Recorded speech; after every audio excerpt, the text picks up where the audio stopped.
Hi, it's me again with Corel Draw Tips and Tricks. As I mentioned in the previous video, you can only blend 999 times. So watch what happens if our line is too long and we blend along full path.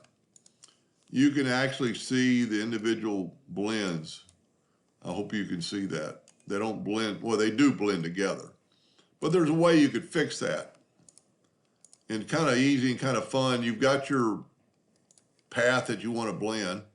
Just take a 2-point line and somewhere halfway, put a line. Take the whole thing and hit the plus key on your keyboard and make a copy. I should have, well, that wasn't a good example. I should have selected them both and hit the plus on the keyboard, and then you have two identical units. On this one, cut out the inside, and on this one, cut out the outside. So now you have two different lines. And then take your blend and hit the plus key on your keyboard or duplicate and move that over, and then go take one of those and go along new path.